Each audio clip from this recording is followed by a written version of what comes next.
The news and views expressed herein are the sole property of Kenosha Today. Certain portions of this program may be unsuitable for children, sensitive adults, small animals, and the general public. Scottie. Viewer discretion is advised. Well, Scott, what do you think? One more time here? One and done. Let's go. One and done. Let's go. Alrighty.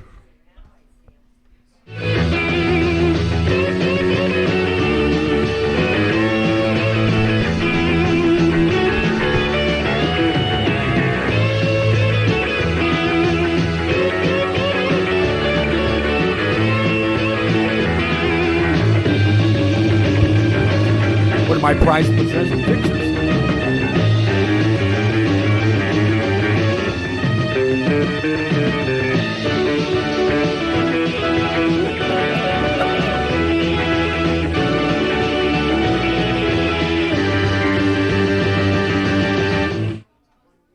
Hey, good morning, everybody. Welcome to the April 10th, 25th anniversary edition of the very last Kenosha Today show. I know I've said it before, but this is it. I've said this is it before, but that was probably for a different deal. Yeah, this is it. Joining me in a one and done as he has the last 6 years, Elmo Schneider joins us. Big hand for Elmo. Good morning, everybody. Prop him up like a weekend at Bernie's, and hopefully the next 90 minutes he'll stay with us, right? They're keeping me off camera for this one for some reason. I don't know. You want a reason? There's about 12 reasons these guys will come up with. Yeah. And joining us is our video coordinator, Ronnie. Spider Ron's going to be with us. I came back. We have a history. I don't know, 15 years? Yeah, we've had some good times. We're going to get to those in a minute. We have a long list of characters. Captain Mike and Scottie are going to join us. Dennis from Waterford. And Gunga from the Proud Prince of Pakistan is here. Is Clyde with us today? And we got Shirley in the camel peanut gallery. parking. Oh, yeah. Shirley's Shirley. in the peanut gallery here today. Yay!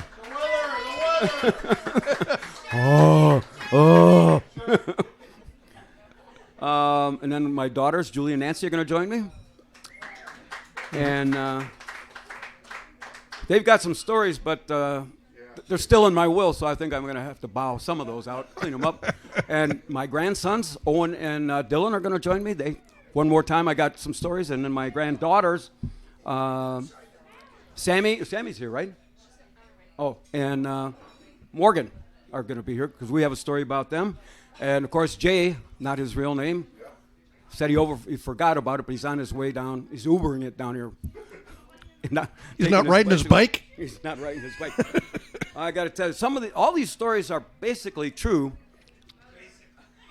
Some of them have been embellished in the last 25 years, but you can't make this stuff up, so I'm telling you. The names have been changed to protect the guilty. Yeah, some are in the witness protection program already. But joining me first as we go back to 1996, the coordinator from Channel 14, Kenosha Community Media, Jason Rimkus.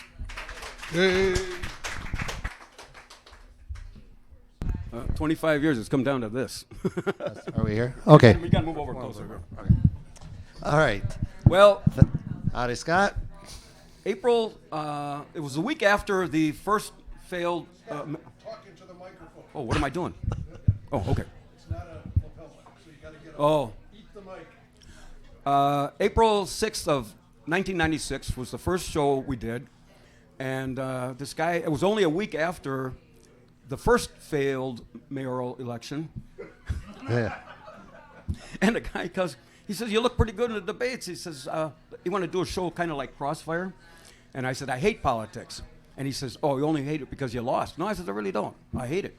But I says, how about we did something similar to Johnny Carson, but invite all the nonprofits in? So we started taping on a Thursday night. It would take 4 hours. And by the time it got to air, it wasn't the same show.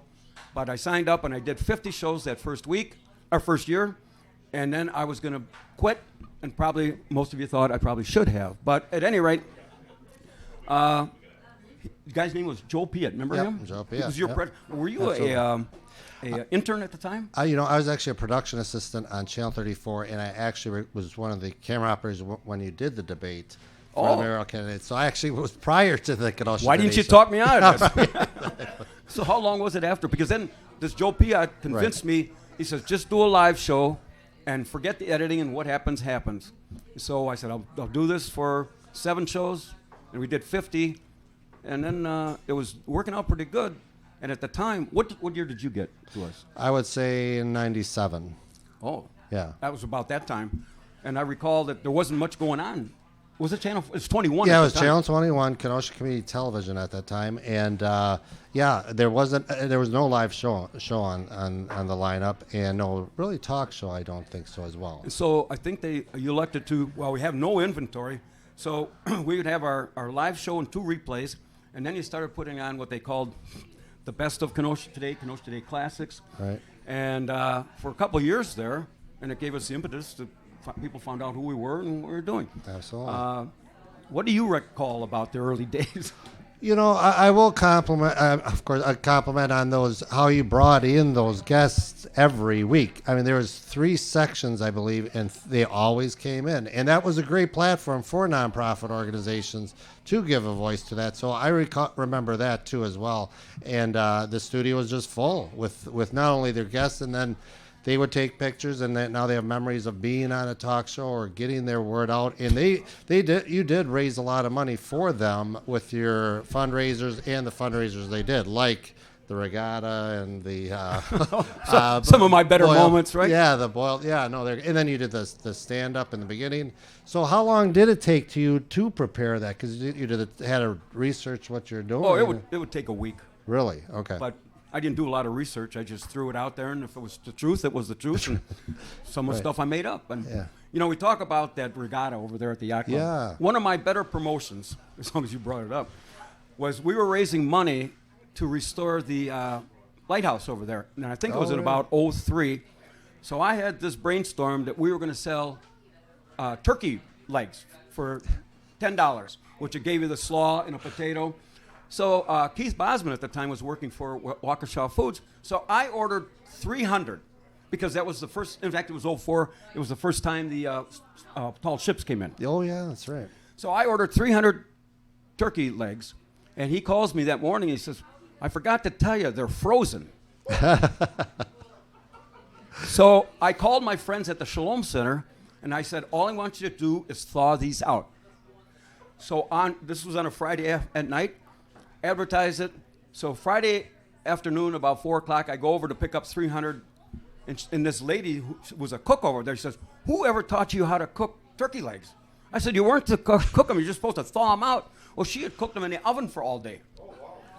So now I get 300 turkey legs down there that are already cooked, and the guy was kind of browning them. Those were the toughest things. I was spitting out bones. Out of 300, I sold 27. So much for a fundraiser. I took them, put them back, and they took them to the prisoners for the next day. Those guys loved it, but that was not one of my better promotions. Well, what was the event where the boat sank? You show that a lot of times when you hear that little. It was right out here, I think. We had a deal, again, to raise money, and it was at the yacht club, and we had these little 2-man plastic boats. And so the Coast Guard goes out in the basin, they put buoys out there, and we had races. You'd start at the dock, and you'd come back. And so one boat we didn't show up, so Tom Hartley, the attorney, let me use a little wooden boat off of his big deal. So I got this. Tony Valenti was 6'4" and a couple hundred pounds, and he's rowing. So we're about 10 yards from the dock, and just as I say, "Don't stand up," he bails out, and the whole thing starts sinking, and it's going down. It goes down to the bottom of the harbor like the Titanic. And lucky I had a life preserver on. I'd have been down there. I forgot about that. Wow. And then Christmas Lane. We would do the Christmas Lane. Oh, yeah. That was on the first Sunday in December, we'd go out to Christmas Lane on the cul-de-sac, and we'd sing songs. And we actually got on the gas trolley. That's how we entered. We'd take a loop around, get off the gas trolley, that was painful to me to ride the trolley and get off of there to start a show. But it got to be too cold. We did it for about 3 years. Yeah. And it was a great backdrop with all the Christmas Lane and the lights in the background. But yeah, that was a lot of fun. What would you say is the most one that you got a lot of feedback? I remember the Ron Montemurro one because he was stepping down or something like that. You were the only one that got him to come on your show, and he wasn't doing. He begged me. He paid me money.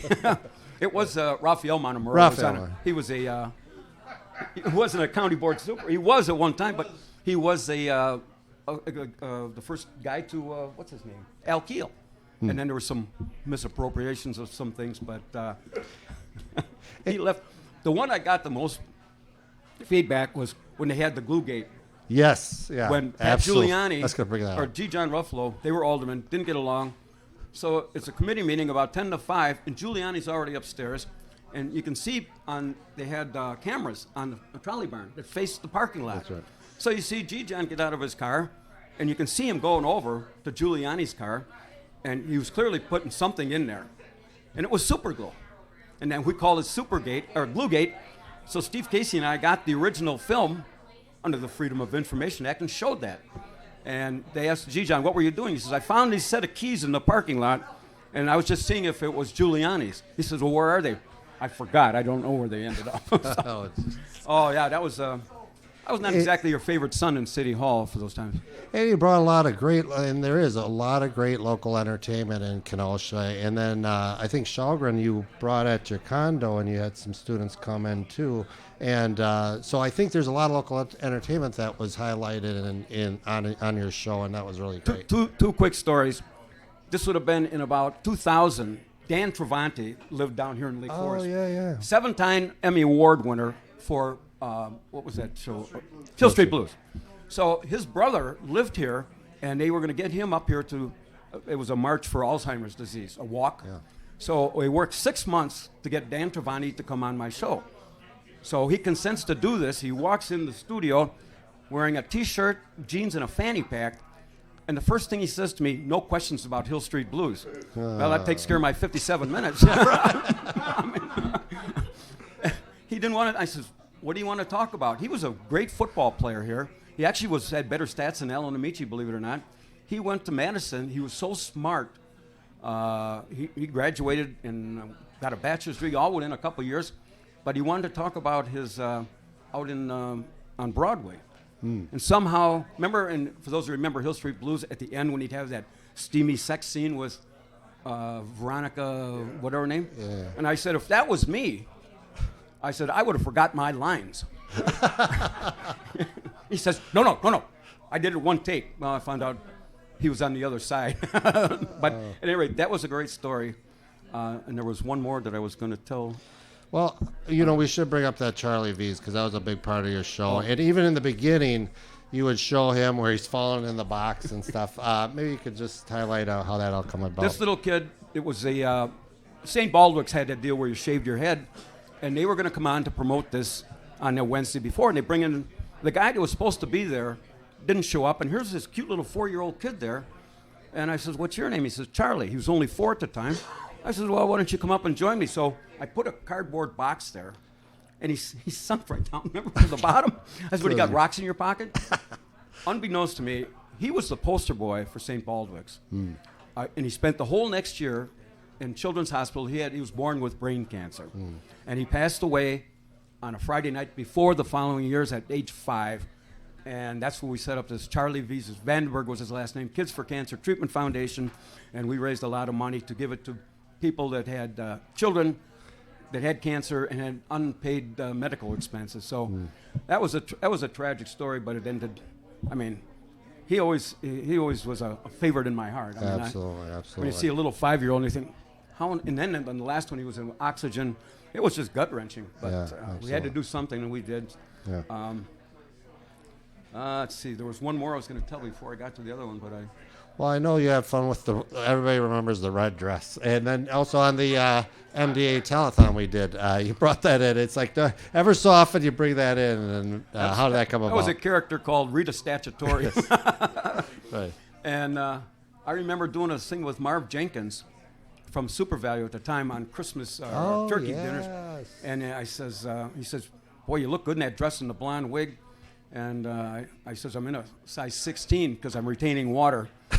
He says, you better be in an 18 because it was getting a little tight at that time. But, that was a question that when I was running for mayor the second time, the reporter says, so why would you vote for you if you're wearing a blonde wig and a red dress? The guy had a point. So, at any rate, Jason, anytime, credit to you, anytime I had a harebrained scheme or wanted to do something, you were the guy. And and that's great because that's the beauty about what you brought to community television in Kenosha, because you hear the Milwaukee and Chicago news, but you brought in the forums, you brought in the guests, and that helped and strengthened the community, and we thank you for it. Well, it was a fun time, and I told these people, if you're going to come in, we'd have about 3 nonprofits. Oh, yeah. Or two and an entertainer. Yeah. And he says, if you don't bring something amusing to the table, they're gone. And so we brought up our City in Jeopardy. Yeah.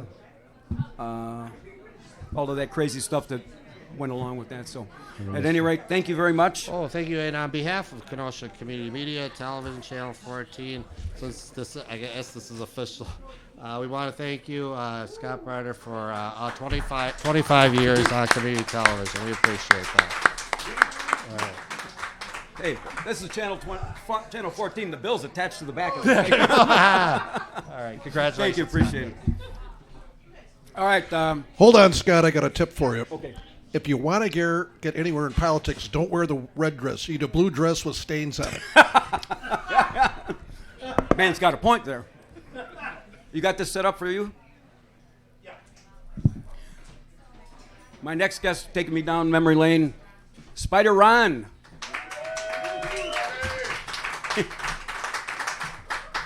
We've shared some moments of 15 years. When you started, you just wanted to be a cameraman. How did that happen? I forget. Well, I'll give you a quick story. I knew Scott before the TV station. Met him at the bar, and he said, I have a TV show. And I said, wow, can I sit in and watch? He goes, yeah. And went a couple times. I said, man, I'd like to run a camera. And he says, well, yeah, you're welcome to it. So then Jason, I took film and video course. Jason was offering through Channel 14, and it just stemmed from there. I did the course, and then ended up doing the camera work, and then it ended up in the control room running the sound and everything. That was 15 years ago. Did you get your certificate yet, or is that in the mail? No, never got a certificate. No. Hey, take this bill and maybe you get one. Yeah. But yeah, we've had some fun times. I remember when I first met you, you were sitting right at one of those tables there having breakfast on a Sunday morning. Yeah. And it was getting ready for the Packer game, and that lady with the cane came in. Yeah. Says, I want my seat. She was angry. Oh, man. She was angry. Calmed her down. Yeah. That's the first time a woman with a cane actually took it out after you. One of the stories that I have to relate was our good friend Lenny Kitson. Oh, yeah. That had to be 10 years ago.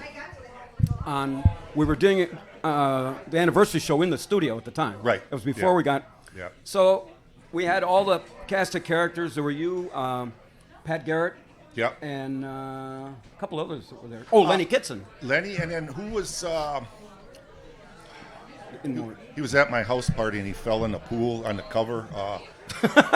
What's his name? Mark. No, was it Mark? Oh, yeah. Yeah. Yeah, Mark. He was a regular. Right. Yeah. And so Lenny brings us all in bottles of, it was just clear. What we thought was water. Yeah, we thought it was just. And we didn't take anything. And through the replay, here's Lenny chugging this thing down. Yep. And he gets up and he says, this is the greatest thing I've ever seen. Turns out it was all pure vodka. Yeah, it was. It was and pure. Yep. all of a sudden, he gets up, he falls off the stage and takes out the bushes and the backdrop. The backdrop. Down goes Lenny. That's swinging on one hook. Yeah, and the bushes. And then he gets up again, falls backwards again. But yeah, we've had some great stories with Lenny. And remember the time, too, he was going to get married on your show?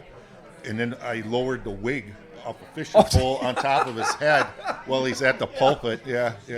Oh, man, geez. yeah, we had some good times. We've had people walk off the set, but he's the only one that actually fell off the set. Yeah. Yeah, Wednesday night live show. We'd be done at 7:30. And 7 o'clock. We'd be here at 7:02. Yeah, it's like the that's Indy it, 500 yeah. coming down here. And one thing I always remember out of all the years with you and the shows is 10 minutes to live, 10 minutes to live. Jason's assistant. Yeah. He'd start at 30 minutes, 10 Yeah. minutes, 1 minute to live. 2 minutes. Running through the hallway. Yeah, Like, yeah, this is yeah. And I said, I why are you love doing Ralph. this? It's in the manual. Ralph was a good guy. But You know, yeah. we did have a live wedding on a Saturday many years ago, and this couple contacted me, and so we did it in the studio. Remember that, Jason? And so Elvis Kirby. Oh, Yeah, Dave Kirby. Dave Kirby, who Yeah. did Elvis. So they saw him in our parade that year. So I'm giving the prenuptials, and they had 25 seats on each side, and they got married that morning on the courthouse steps, but nobody knew this except Oh, me. okay. So I went through I was the presiding judge, so to speak, and I said, Bob, before I pronounce you man and wife, here's a little. So Elvis comes out and he does this Hooked on You or something like that. So he gets done and I said, okay, you're all man and wife. This was on a live feed, and it was on, all the rest of the people are at Sunnyside watching this. Oh, wow. And so everybody's going, and the bride's father comes up to me. He says, I want to talk to you. He says, do you have the ability and the capability to marry these people? I said, sure, I'm a talk show host here on Channel 14. I said, what more qualifications do I need? And I told him, I says, no, they were married in the morning. So this was kind of a ruse to do all that. But that was we've done just about everything. Oh, yeah, we have. One thing we haven't done, Elmo, we haven't had a live divorce. What about I'll Elmo save with that his for the cooking next show? I'll save that for the next show. We'll do that. Yeah. So, that takes kind of long, though. Yeah. Yeah. Elmo's cooking show where it stunk up the whole place with garlic. Oh, no, that was the flu cure. Oh, The flu- flu Yeah, cure, okay. the flu cure. We did that. So.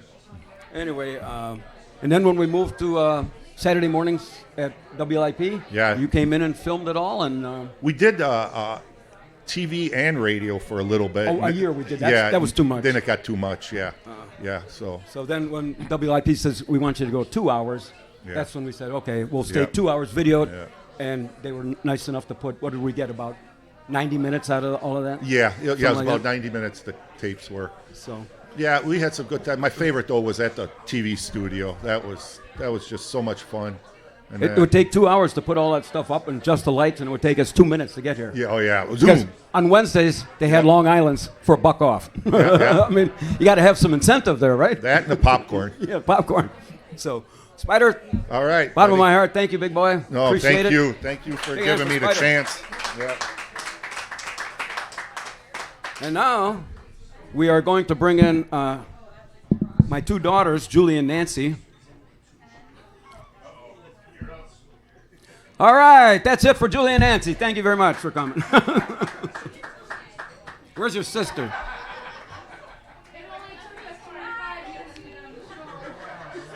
You want to be in the will? You better get up here. I don't mess around, Spider. This is. Let's get close. Can you get us all in there, Spider? Oh, yeah. This is Julie and this is Nancy. Can't tell they're sisters. You know, I remember. Speaking of Sunnyside, Nancy's 20. You're gonna have to pull that a little closer to you. Nancy, on her 21st birthday, I take her into Sunnyside for her first drink.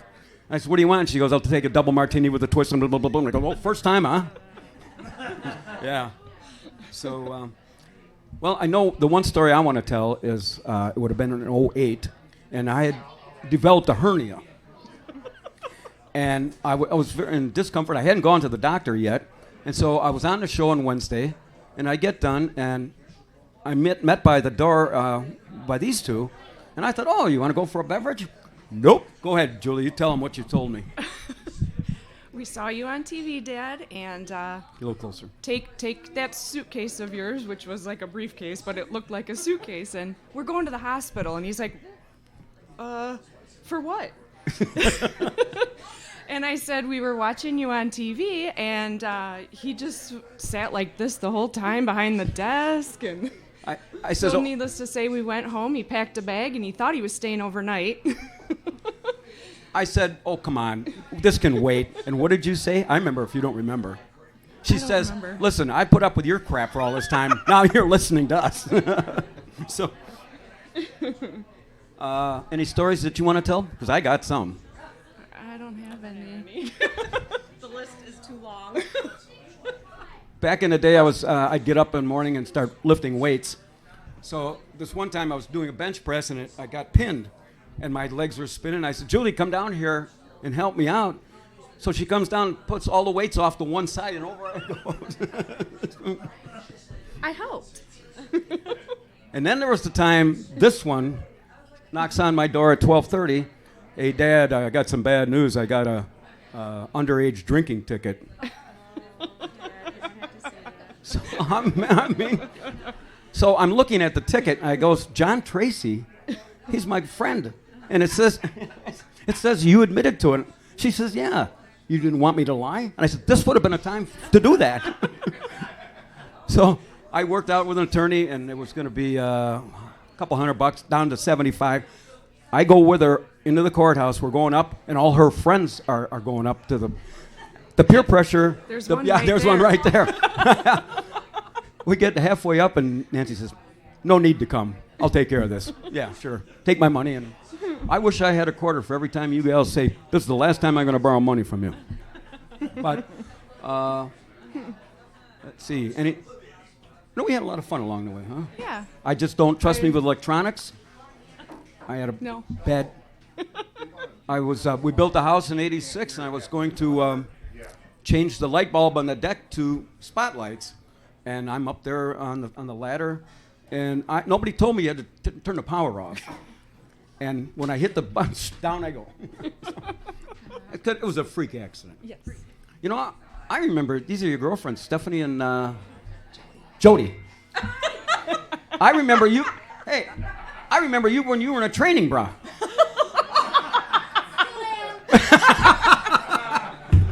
Who you training these days, baby? So, well, anyway, we had a lot of fun, and you put up with all that hernia thing. I'm not going to tell the story because Nancy took me to the doctor that time. And well, at any rate, I appreciate you coming and bringing it. I see you brought a cake, and we got some more people. I want to talk to Owen and Dylan next. So big hand for Julie and Nancy. Thank you. All right, Owen and Dylan.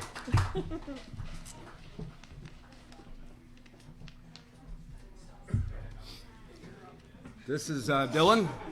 He's 16 and Owen is 18. You know, you talk about a time when you think you're old, when your grandsons are out there plowing your snow. Now, part of being a high-powered talk show host, I get all these freebies. So I want you guys to have this is cologne, and now it's only a starter set, so you got it. You guys, if you can't use a lot of that because you'll have every woman in town flocking and knocking at your door. But if their grandmothers come along, I'm your guy. So, this is one story I'm going to tell. You've heard it before. This has been embellished a little bit, but you're going to hear it for the last time. It was about, you were only 10 and you were 8. Remember we went golfing on a Saturday afternoon? Yeah, I do. Yeah, I do. Yeah, I remember. So we get here about 4 o'clock, and the boys didn't want to sit at the tables. They had to sit at the bar to have a kiddie cocktail. Of course, Grandpa had one of those tall sodas, and Owen says, "Hey, Grandpa, why don't you think about homeschooling us?" And I said, "I don't know that anybody's going to sign off on that deal." He said, "Oh, this would be great. We can golf every day, get a suntan like you, and come here every afternoon." He says, "Who needs the 4th grade?" Wait, I really said that? There's more that you probably don't remember. So just about then, a wedding party was coming in here, and there was a very good-looking young lady with cleavage. Now, you didn't know at the time what cleavage is, or was you? I'm sure you do now, right? That's another story. So Grandpa was on his second big soda, And I turned around and I said, holy moly. And the boy said, what's holy moly? I said, boys, that there is holy moly. I didn't think much more of it, so the next morning, they're watching a show on MTV, and Britney Spears comes on with some scantily clad outfit, and these two guys are, holy moly, oh, look at it, holy moly. So my daughter Julie comes and says, what's holy moly? Grandpa Scott says right there, that's holy moly. So she calls me and says, what are you trying to do to my sons? And I said, they wanted me to homeschool them. I'm just trying to give them a well-rounded education. But anyway, boys, I appreciate all your work, and I got some spring cleanup projects that we can take care of. Oh, this was one time I went to start the snowblower, and I couldn't get it started. And I said, well, you're going to have to do this by yourself. Within 5 minutes of me going in, he gets the thing going. He said, you got to put the key in, you know. Oh, young kids all smarting up. So I know you've discovered girls. Well, how's it going for you? Do you need tips? You need tips from me? No, I'm all right. So, Owen, you're going to graduate with your sister Sammy, and you got another year. Now, are you back to virtual or in person, or what's it do? You can decide, but me and him are virtual. Oh, virtual, huh? Yeah. You going to stay that way? For the rest of the year, I am, yeah. But then next year, I'm. How do you expect to meet young chicks sitting in your basement? Come on, man. Website.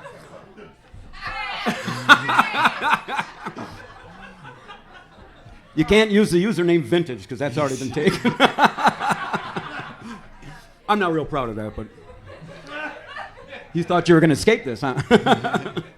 So at any rate, you got any stories that you might want to tell? I don't think so. I can't think of any. Good. I appreciate it, and I'll be getting in touch with you. Got some bushes that need to come out, and some other good projects for you boys. Keeps you out of trouble. Yeah. Yeah. And you need money to chase that girlfriend of yours, don't you? Yeah. Yes, I do. You know what? Here's my tip. Why don't you let her pay her share? Don't let her push you around. Right? Right, Ron? Isn't that how it's supposed to work? Right, Elmo? There ain't a guy in here that'll tell you different.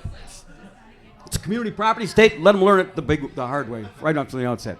Hey, what kind of golfer is your grandpa? You guys want to be in the will? Tell him I'm the greatest thing since. I could beat Tiger Woods this year. I bet you I could. Right now I could beat him. Bring him on. Bring him on. Yeah. All right, boys. Thanks for coming in. And all right.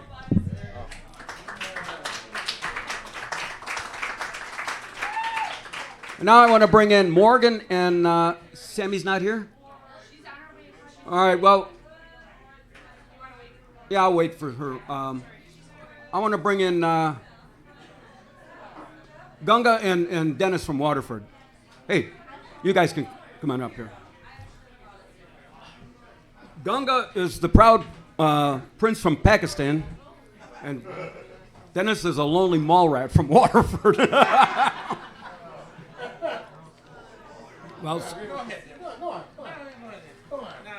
oh, come on. You want to sit by me? No. Not too close. Hey, are we going to have Shirley do the weather? Oh, there you go.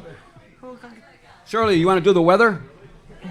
All right, after this hilarious. You got everybody in there? You got to get Dennis in there a little bit. Oh, okay. All right. Move a little closer this way if you can, sideways or something.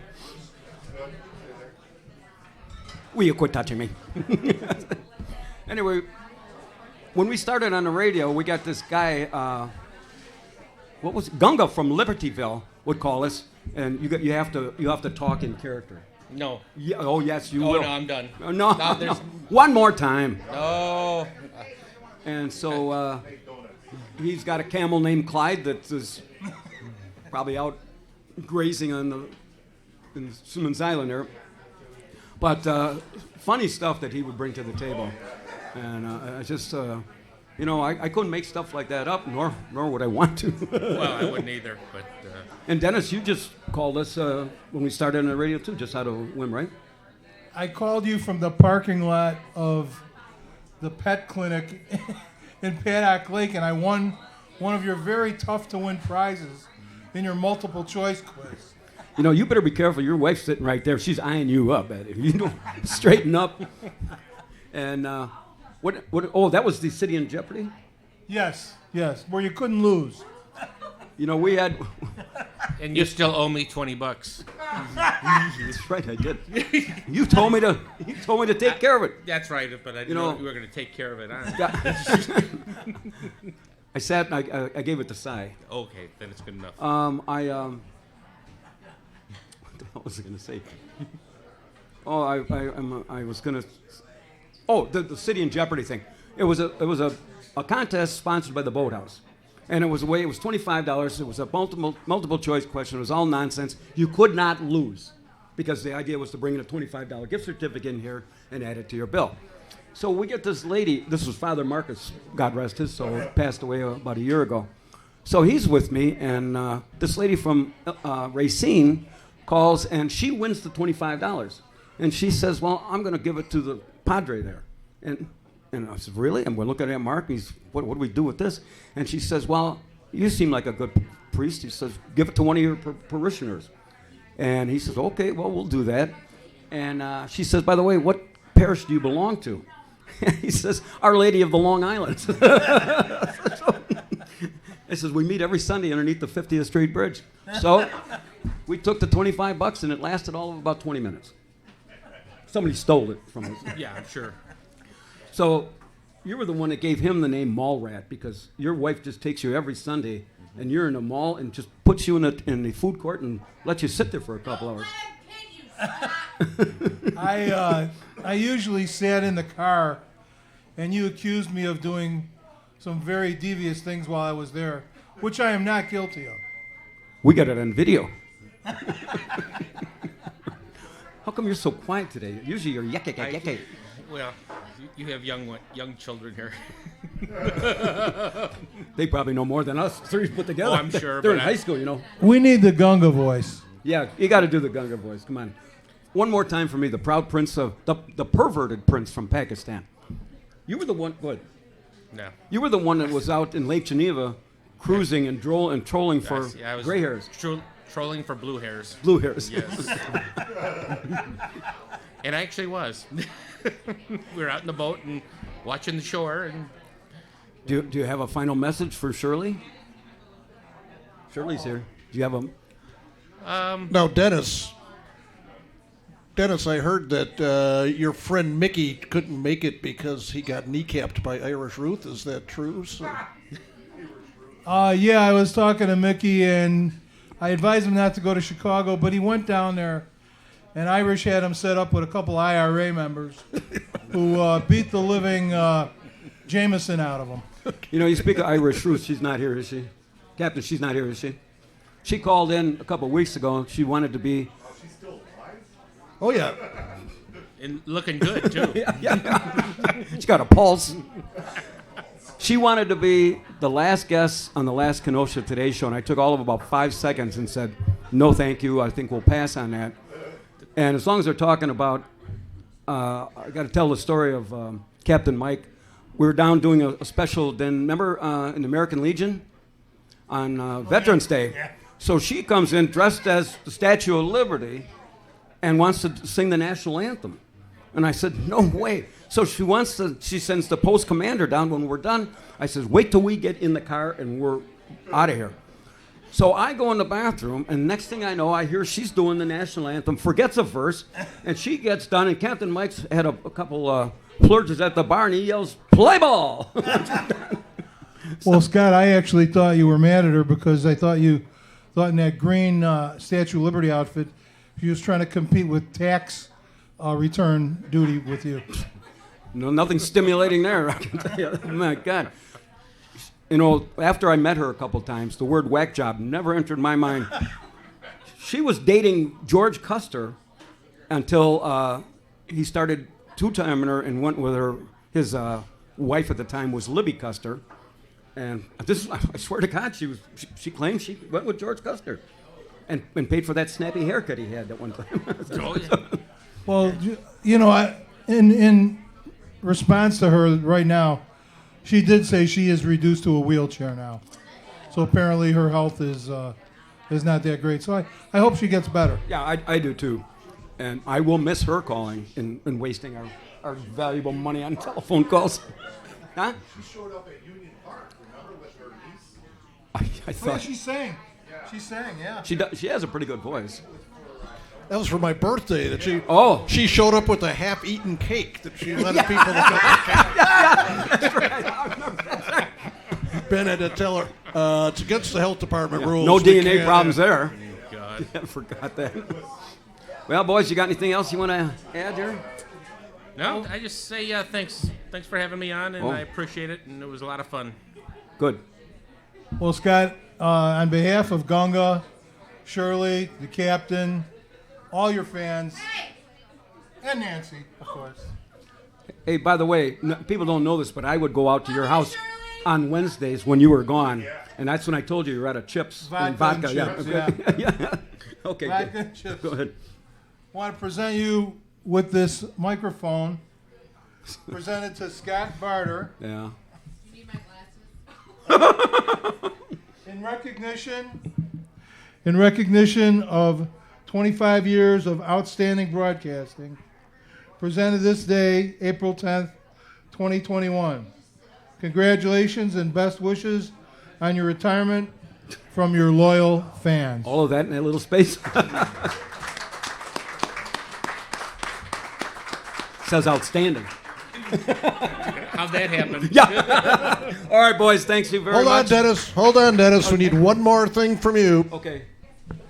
Look at the screen. This is when Shirley would do the weather. Oh, okay. You got to wait for this. There's Shirley right there. Oh, baby, come on, Shirley. Let it all out. It looks like a warm. Boy, that's holy moly, Dennis, right there. It looks like a warm front moving in. And on the rise. Go for it, baby. Want me to take this mic over to her? I don't think it'll fit over there, but Shirley, you want to do the weather real quick? Yeah. Okay, he's going to I'll deliver try and this. get it as close as I can get.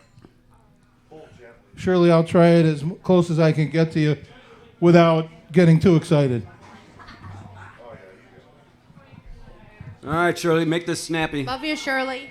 Hi, everybody. Scott, we're going to really miss your show. I've watched you on TV for years and years, right from the beginning. I never missed them. I just really enjoyed you. Thank you very much. Appreciate it. Really good. I'll miss you. And you are the only show, this is the only show that you call. Yeah, right.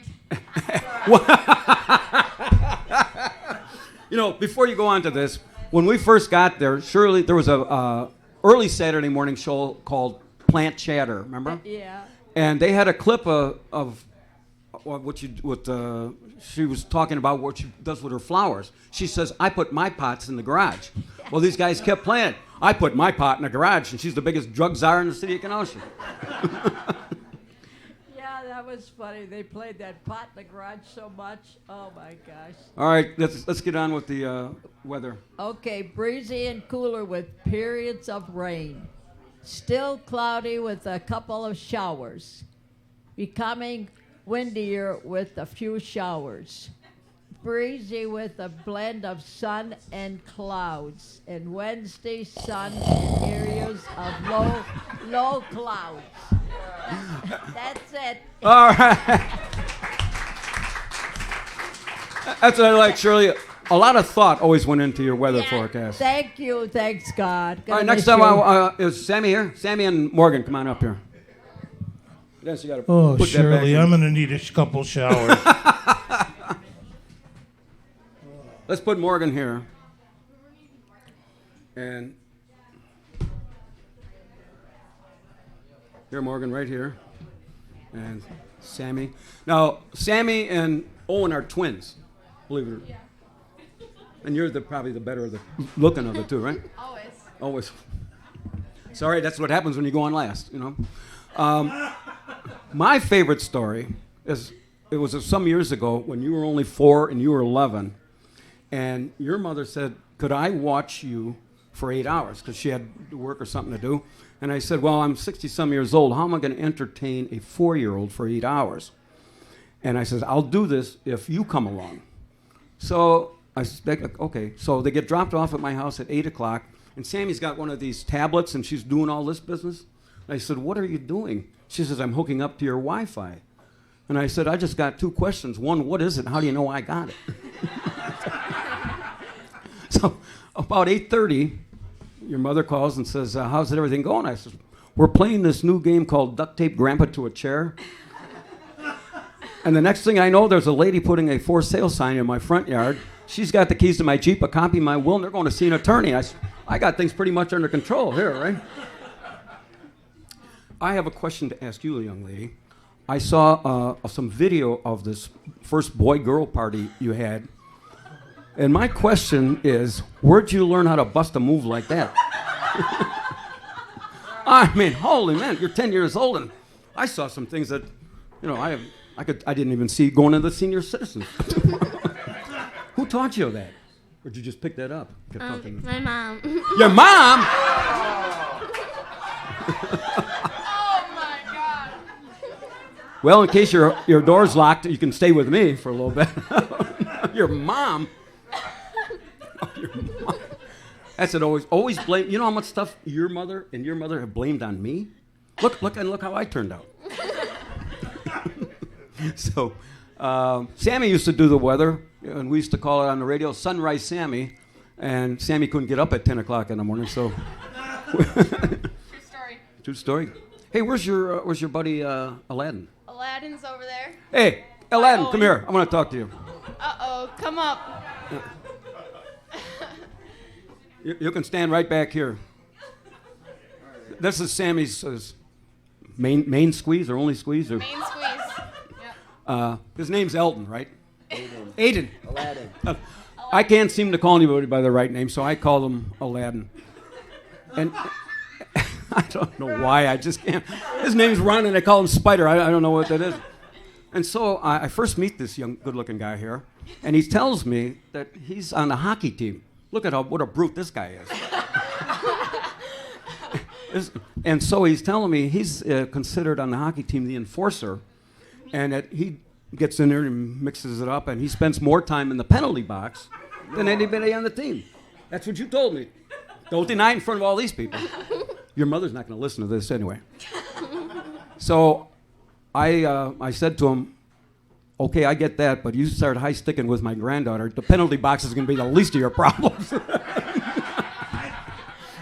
See what happens when you come here? We don't play any favorites. We're going to try to walk in the 4th of July parade again. Morgan, for the last couple of years, she would walk in the 4th of July, and we would hand out flags. I don't know if we're going to be able to.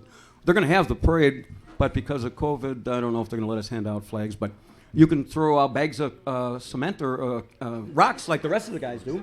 You like that, huh? Hit some little snot-nosed kid right in the But, so what are your plans for high school? You're excused. You're excused. For college? Yeah. I'm going to Milwaukee. Is that microphone working? Yeah. Oh, right? okay. Okay, what are you gonna take? I'm going to study social work. Social work. Yeah. You can come back and I can be your first patient. I'll pass on that offer. Sammy, out of the will. Okay. Now, being a weather news bunny, as they say, on a high-powered radio station like this, I'm sure that led to all kinds of endorsements for you, and you were very popular, right? Oh, yeah, sure. Sure. That's it? Yeah. Well, didn't you have all the guys lined up wanting to date you? No. Well, after they heard that story about the hockey stick. So what's going on you're in the 4th grade, right? No. What grade are you in? 5th grade. 5th grade, oh. You know, your grandpa was a 4-point student. You guys buy that? No. No, really? No. I was a 4-point student. You know what straight A's, right? And my dad's looking at my report card, and he says, son, I just don't see this. And I said, sure, you got to add the 2 points from the first semester to the 2 point of the second semester. That's when he told me I shouldn't plan on going to Harvard anytime else. Owen must get that from you then. Ouch. Ouch. Holy moly! Oh my God. So, well, you got anything you want to say? No. Do you sing? Do you sing at all? No. She can do a TikTok dance. I've seen her busting a move, and so at any rate, girls, thanks for joining me in this special moment. I appreciate it, and I'll let you know about the. Look at the fingernails. Holy, 5th grade, Spider. Look at this. You do those? No. Who does that? I don't know. Yeah. The nail artist. Well, look, that's pretty good. I bet you drive every boy in the 5th grade crazy, right? No. You're not going to admit it to me anyway, would you? No. No. Yeah, we're gonna wait for him and let him. Scott, I got one question. Okay. How often do you drop your grandfather's name to get preferential treatment in Kenosha? None. I took her out of the will once. I can't take her out twice, can I? No, I get no respect. All right, girls, thank you for joining me. Appreciate it. I see one of my favorite guests is here, but we're going to go Captain Mike and Cy Costabile first. Did you bring your guitar? I did. Okay. No, I gotta warn you. You know I don't practice. This is the Kenosha Today Show. We're not heavy on rehearsals. We're gonna do the song. I think I wrote it. We never smoke weed on the trolley again. All right, but I'm gonna have Captain Mike and Cy come on up here first. Hey, I know this guy named Ken. Yeah, I gotta remember that.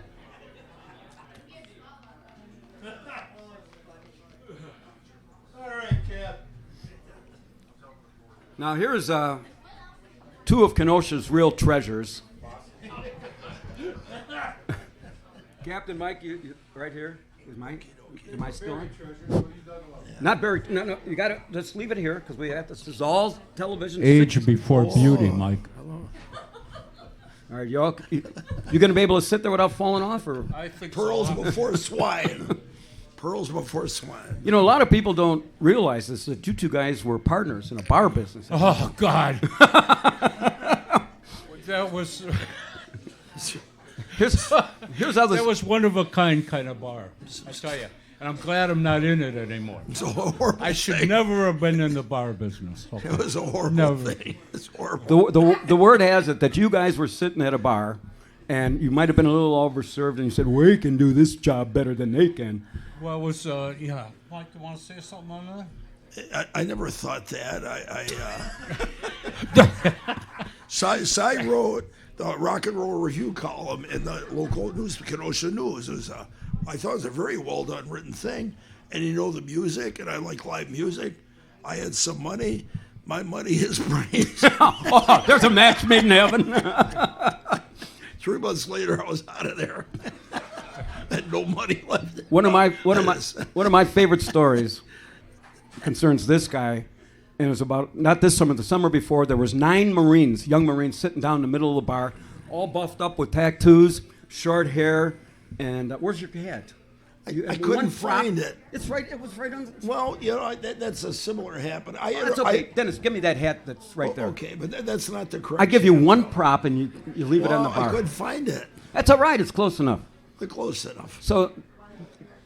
That guy over there looks like Pat Travers. Okay. Just no. So he comes in, and these 9 Marines are sitting there, and they're pointing down shots and beers, and so he comes in with this thing, and plops it on the bar, and the Marine says, "Were you in the service?" And you go ahead. Well, I said I got Salvation Army because I got it at the Salvation Army. These 9 guys got up and in the strictest Marine suit. "Thank you for your service." I said, "You're welcome. I'll put a free drink or something." But no, I got nothing. Now, for those that don't know, Cy performs every Sunday afternoon at the Union Park Tavern. And what do they call this scam you got going down there? The fact that I'm still there is a major miracle. I don't know. I've been there for 3.5 years, so you're all welcome to stop by. Play a lot of rhythm and blues, New Orleans style. So that's what and the kicker is, it's free admission to get in, and yes, the important part, it costs $3 to get out. Yeah. Believe me, you'll want to get out. And I was thinking about upping it to $4. I thought, you know. You know, a couple years ago when John Fox is the alderman, he resigns, and so they had an open seat to be filled by the city council. So my involvement in politics, I took him under my wing, and I was his campaign manager, and so Cy goes in front of the city council all dressed up, and I think the losing part was when you asked for the $6,600 up front. Yeah, I mean, what? I wanted it up front. What's wrong with that? You know? Scott, how much did we I was end in up? it for the graft and the corruption. How much was in that campaign fund? We had accumulated. What we raised? $5.83. Yeah, $5.83, and according to the Wisconsin election law, if you lose, and he only lost by 16 votes because that's all the aldermen. Yeah, how many were voting? 16. Yeah, 16. You know, it was just bad timing. You were running for alderman the same time Bill Seal was.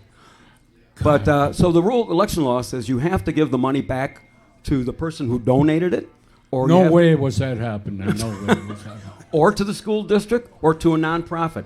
We put out $5.83, and Cy had that drunk down like that. Seconds.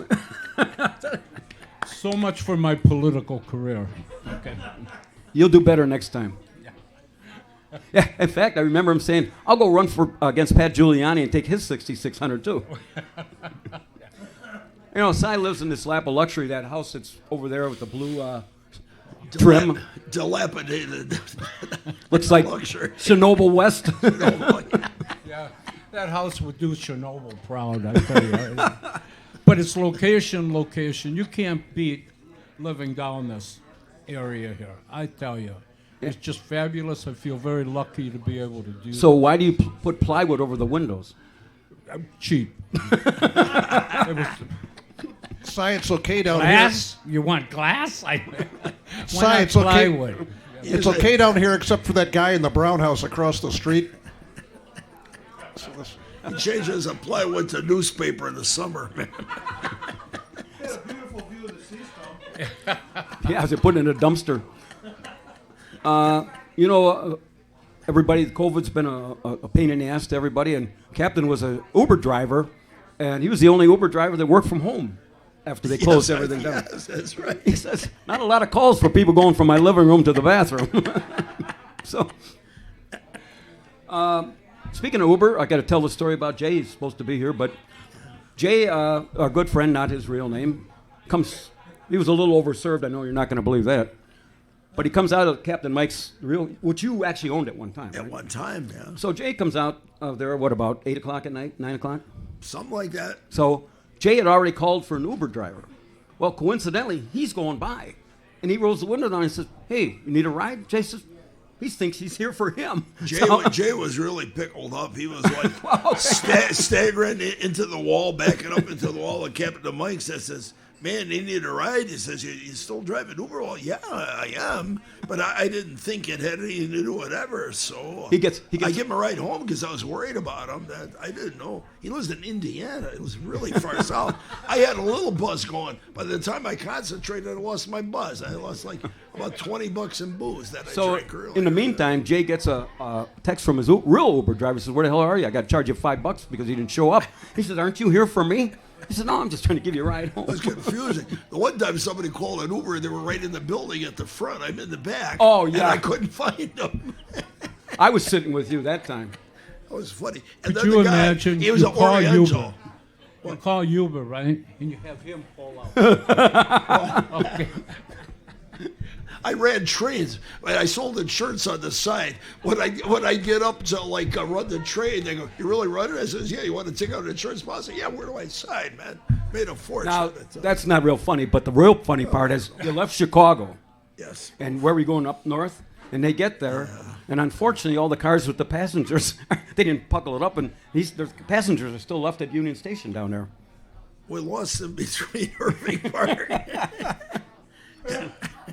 Well, between Clyburn and Irving Park, that northwest line, they had come uncoupled, you know. We had new engine that it ran. The old engines, they had a separate thing. Speed to this power. up before my 80th birthday. Okay. to power the lights, there was a separate motor. The newer ones powered it on the big motor, and you could tell that it's separated, but I was running the train. I was the fireman, still had an engine, blah, blah, blah, blah. We come uncoupled, that's all. And I never seen a passenger train come uncoupled.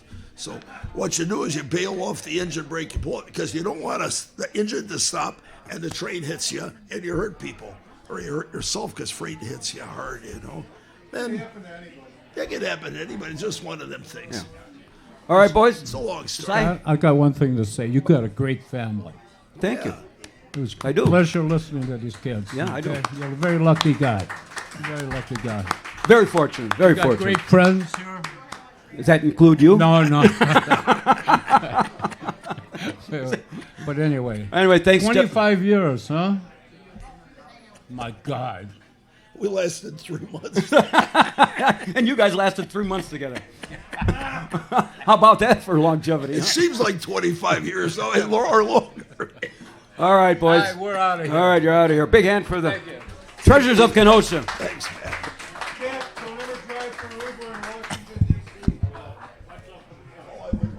All right. Highlight of the day. Former co-host. Please welcome Pat Garrett.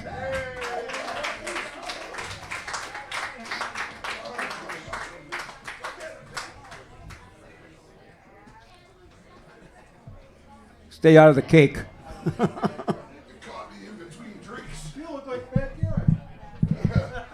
Yeah, I got to tell that story. Close, no cigar. You know, this goes back to, I don't know, what year did you start? Well, we met, I think, in was it 04 or 05? This guy comes up to me at a festival, and he says, I know you're looking for good musical entertainment. He says, I know this guy that performs under the name The Lonesome Dove. And I says, okay, I'll take him sight unseen. So he tells you got to speak it a little more.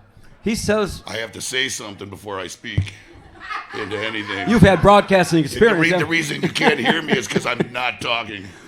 Well, you know, Ron. You know. So you were there at the time I Lenny. gotta explain everything. You were the time Lenny fell off the stage. I weren't you? do. That was that special water he brought. Yeah. That was an anniversary show too, wasn't it? That would be about 15. That special water, he handed out bottles of water to everybody. So anyway, he shows up and he's got his guitar and he plays one of his songs that was an original. And I remember asking, well, what kind of music is that? Do you remember your answer? Crap. Yeah. Most folks call it crap. Yeah, you know. So the next day, he played a couple more songs. We had a lot of fun. And you came back, and I think you were actually a co-host for many, many years, right? Yeah, about 7 years or 8 years. So the next day, I get a call from a probation officer. And he forgot to tell me that he was on probation. And so this gal says, what are you trying to pull? And I said, what are you talking about? He's on probation, kind of a misunderstanding you had with the court. Yes. And he's not supposed to be going by the Lonesome Dove. You're supposed to be using your regular name. Yeah, apparently. Yeah, she was very upset. She thought I was attempting to evade the authorities by appearing on live television every year at 3814, whatever the heck it is over there on Washington Road. Yeah. It's like, really, I'm horrible at hide and seek. Yeah. So the way the story goes, after we got to know each other, you spent, 18 months? Or thereabouts? 18 months. In the Kenosha Bed and Breakfast when they were building the trolley, right? And then I went back for a refresher course for 60 days. Remember that? You guys, you almost replaced me. He says, I can't make it this tonight. And he says, I'm back for this refresher course. But anyway, you wrote a lot of those songs. Well, I did write a bunch of good ones while I was in there. You know, it was 18 months before I could touch a guitar. But boy, I had some lyrics, man. So here's the beauty of this deal. They let you out on the Huber Law to go to Gateway. Yep. So what does he do? He goes out to Gateway and promptly gets elected to the vice president of the city student council. On Huber. on Huber. Dean's List, honor roll. That was funny. They just couldn't even believe me. The COs at the jail, you know, they just shook their heads. Look at this guy. And then I got to get out on Saturday mornings for a month. They'd let me out, and I'd go over to Gateway, and I'd sit down with all the heads of all the departments at Gateway, and the mayor, and the chief of police was there. and I'm eating donuts and drinking coffee and hobnobbing with these cats on a Saturday morning on Huber release. And the funny part was I told them all everything, so they knew exactly who I was and what was going on. But I was there because I was vice president. Which I heard you saying one of these other cats over here ran for something, which seems to be a running thing there. None of you guys ever win, but I won. How do I win? I'm a freaking felon.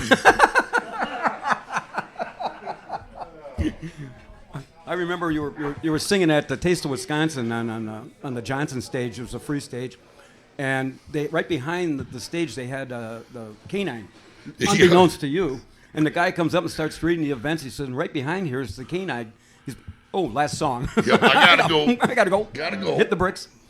One of my and I was joking. But then I look over and my friend is standing over there and he's got my guitar all packed up. He's like, "Come on, dude, come on." So apparently, it was a good thing to get out of there. On this one I don't know if this was the time that Senator Wirtz joined us. Oh yeah. So we had the cast of characters and we had run out of microphones. There was me, Senator Wirtz, and there was a seat left for him. I showed up rock star late like usual. So then there was Ron and whoever else was there. So he comes in after about 10 minutes into this, and I said, "You'll have to share a microphone with Senator Wirtz." Well, the fumes could have knocked me over. Senator Wirtz was out of there in 5 minutes. Well, he said he was hungry. I don't know. I had the munchies. Huh?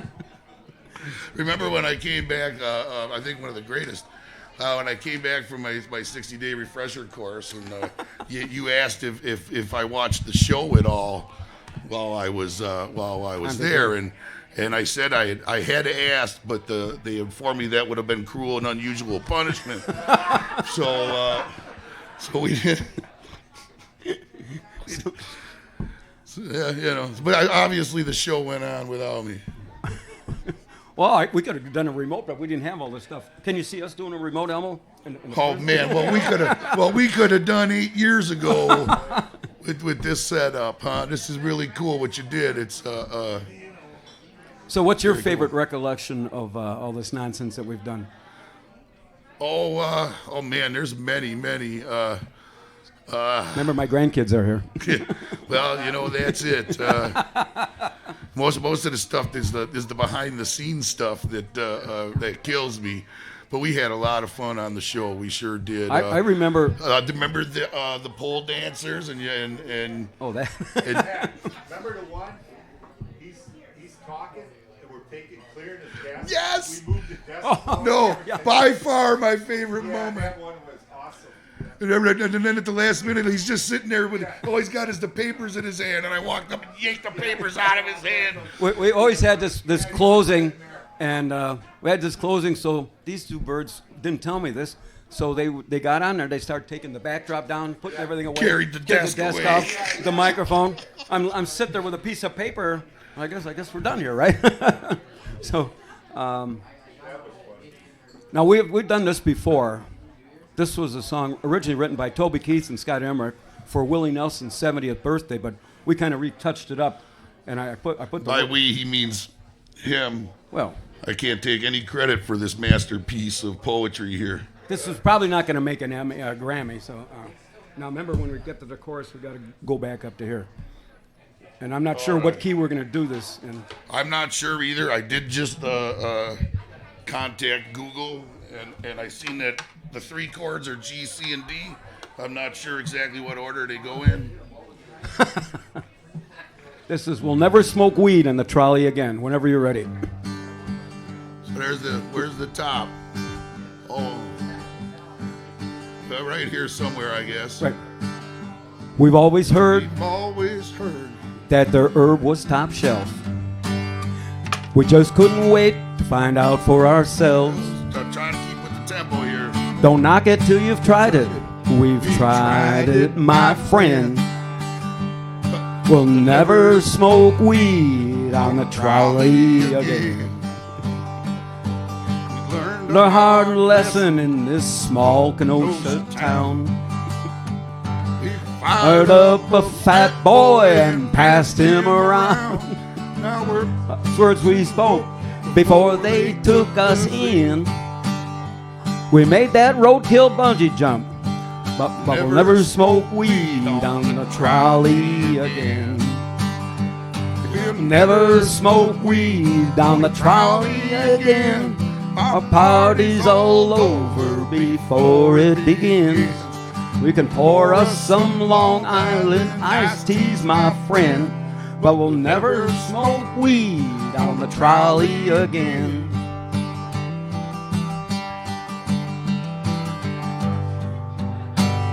Now we're passing the guitar, staring about. You can tell one's coming, 'cause the driver forgot the route. No, we did not partake. We did not partake. We just let it pass by. Smile on our face and a great contact high. Never smoke weed on the trolley again. Our party's all over before it begins. You can pour us some Long Island iced teas, my friend, but we'll never smoke weed on the trolley again. Here's the big finish. In the fetal, there we go. In the fetal position, in a production meeting to begin. We broke down and smoked weed on the trolley again.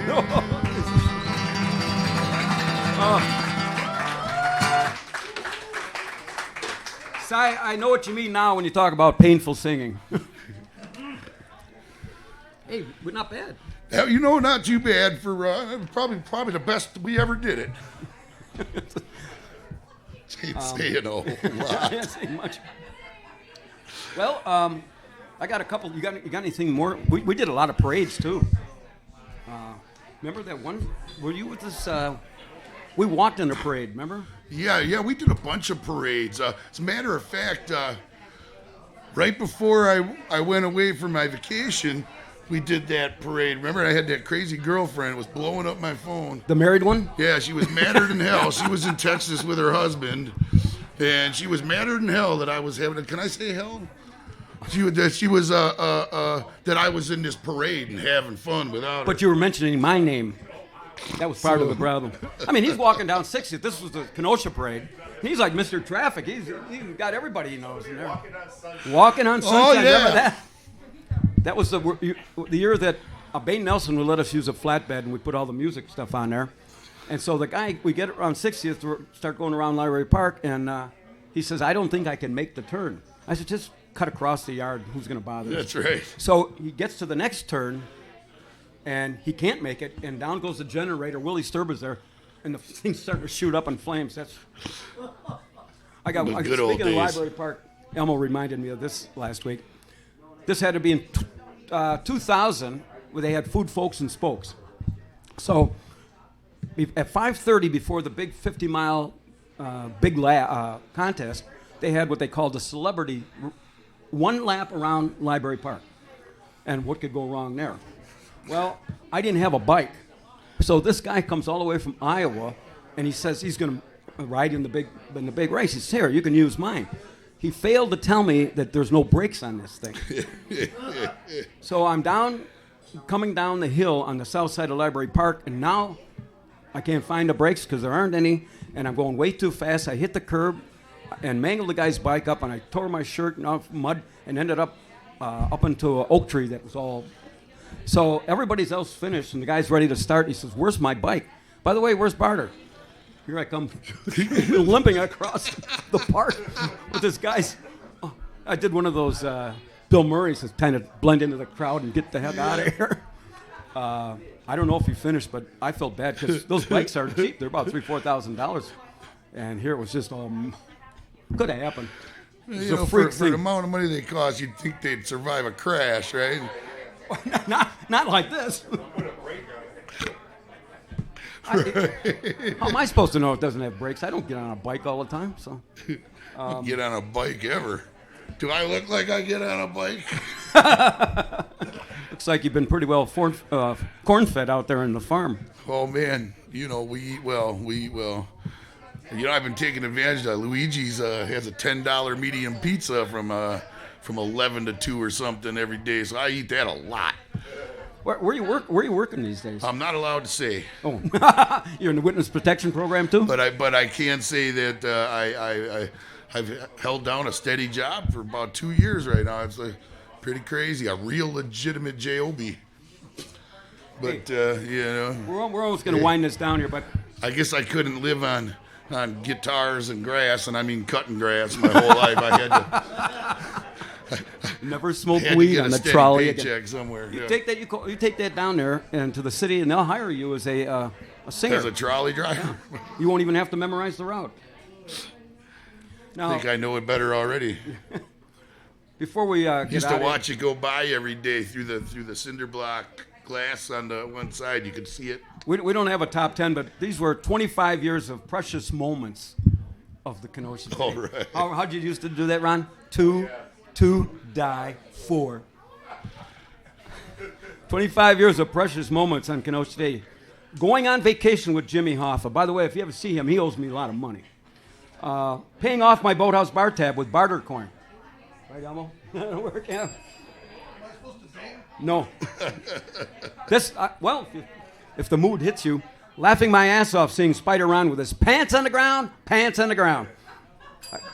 guy has problems getting his pants on the ground. Watching the mall rat buy me more chips and vodka. Another precious moment, being the poster boy for Channel 14 slogan, "Sorry about this crap." Saluting Captain Mike for his service in the Salvation Army. That's a proud moment. This really gets me, Pat. Standing with pride when being called a 2-time failed mayoral candidate. Amen. You know, everybody's got their something. Got to have goals. Should I go for a three-peat? You know, 3 times. I'm going to have Cy Costabile be my campaign manager. You couldn't lose then. Your running mate and Captain Mike as the manager. Whoa. Campaign manager. Here's another precious moment, explaining to my grandkids that this is considered humor and not the crap it seems to be. This is another precious moment. President Nixon wishing he had never drafted my ass. I wasn't too thrilled with that either. Meeting the love of my life on the Soap on a Rope online dating site. My username was Lather Up. Probably shouldn't have gone there. I'm going to end with this one. Pat Garrett telling me, honestly, Scottie, I thought this bowl was for cereal. Yeah. All right, that's enough of that. That's enough of that. You know, 25 years taught me one thing. You know when to fold them. Yeah. Know when to quit. Know when to fold them. All right, Pat, I appreciate it. You can stick around for a beverage or two? I'm gonna have one or two, but then I gotta split. You know, the life of a rock star is always intense. I got a lot of running to do. From the law, or? I just got home about 7 hours ago from last night's gig, so it's been rough. I'm gonna have probably another one of them Bloody Marys, or 2 maybe. Real quick, though. And then I'm gonna Thank you, my friend. Hey, It's thanks been for a lot of having fun. me. Man, it's Hey, been- you know been a what? great- Really, all kidding aside, my time on this show with this crew of guys and these people was some of my fondest memories. I met some really interesting people and Interesting, Ron. See, interesting. Try to. I certainly met people I would never meet in my circles. So, one more. Remember when I was on probation and Ryan's Priebus was here, and I'm not even supposed to be in the bar or anything. And Ryan and I went to grade school together and grew up together. And so I'm walking through here. It's after the parade, and I'm drinking a beer. And Ryan's is like, "Hey, Pat! Hey, come on over here. You ever meet Dave Beth?" I'm like, "Oh, God, I can't meet the sheriff right now." Gee whiz, man. But, so that was... Nice to meet you. Ryan says, "He has the best parties out at his house." Like, all right, there we go. With that. One last story. This was 2 years ago after the 4th of July parade. we were right here on Amen Corner, and Captain Mike was sitting there, and Sheriff Beth was in here with his entourage because they were in the parade. So he gets up, and they're on their way out. We exchanged pleasantries, and I said, Captain, you know who this is? And he goes, yeah, Peter Barker. Nice to meet you. So Beth looks at me, and I said, welcome to my world. But I do remember the time you were out there. He's got the best parties. Oh, man, I'll tell you, that was something else. Anyway. But I eluded his catch again for one more day or two before they finally caught up with me. That's a big misunderstanding. You know, that whole putting in jail, that's way overrated, don't you think? I agree, you know. Well, so, all right. Well, thank you very much. All right, big hand for hey, that. I miss y'all. Now, I'm not going to get a call from your parole officer this next week, am I? Yeah, nope, I'm done with her. I got a new one now. Besides, they burned down your business, your office over there on 60th Street. You know, and I got to admit, I did say that. All those years I prayed for somebody to burn that down. Now they burn it down. All right, Ron, come in. Focus in. We're going to end this up here. And so I appreciate everybody coming today. And we've come to the end of a 25-year journey. And a journey that's taken me places I never dreamed that I could go. And probably in some places I wish I hadn't. A journey that was never planned, but through the grace of God and perhaps a little bit of the devil, it happened. And a journey that allowed me to associate, like Pat said, with the greatest people on the planet. And if you don't believe me, just visit Amen Corner here some afternoon. You guys can figure it all out. It's been my honor and my privilege to come into your homes and by television or radio. And if we put a smile on your face, so much the better. And if we pissed you off, get over it. Right on. And I sincerely wish I could relive the last 25 years and do it all over again. Unfortunately, I don't think my liver is going to allow me to do that. And so until we meet again, take care of yourselves and each other. And a great wise man once said, may the good Lord keep his arms about you, and may he lead your ship calmly, always into calm waters. Even Captain Mike's new boat. Thank you very much. God love you all. Do you notice that since I was his sidekick for 6 years and I've engineered the whole TV program, he doesn't even call me up there? Come on up. You know what? My bad. He's been sitting over here. Normally he's sitting right next to me. No minutes to live. I'm so sorry. You know, I am so sorry. Honestly, God, I'm embarrassed. Oh my God almighty. You know, in your precious moments, too, you forgot the day that you locked me out of WLIP and I was doing snow angels in the grass in the middle of June outside. So that was yeah. I do recall the one time that I had to excuse you a little early. And he calls me. Remember, you were there about 10 after 10. He calls and he says, I'm in the parking lot. I'm a little, how do I get out of here?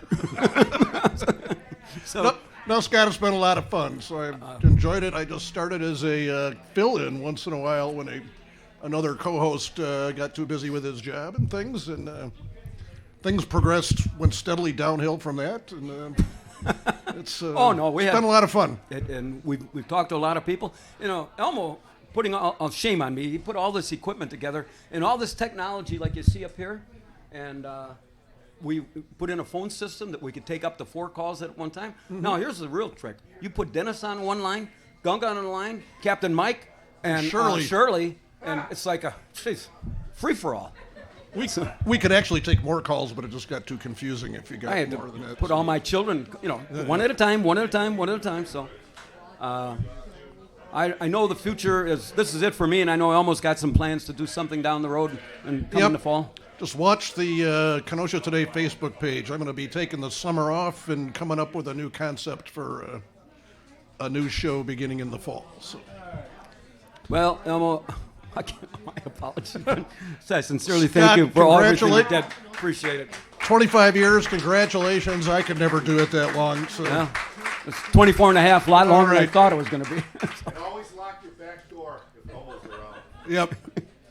Well, me and K-Dog, we found the ladder in the bushes, so we go up to the second floor and. Hey, you can be like everybody else. You can have the code to my garage door. Everybody else has got that. All right, thanks, Scott. Thank you. We're going to take this thing out of here.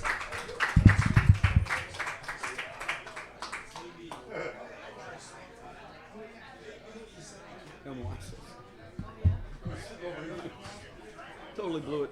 Well, I think that'll wrap it up here, and this show will be up on YouTube hopefully tomorrow sometime. So we'll see you all later. And Scott, I heard you were springing for open bar here. Is that?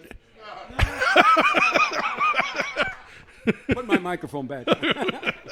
No, it's. I'm going to buy pizzas, so if you want to stick around, we'll have pizzas. Oh, we got cake over here thanks to my daughters, and you made that last night. All right, stick around. We'll have fun. All righty.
Piano player, Mr. Elmo the Insane.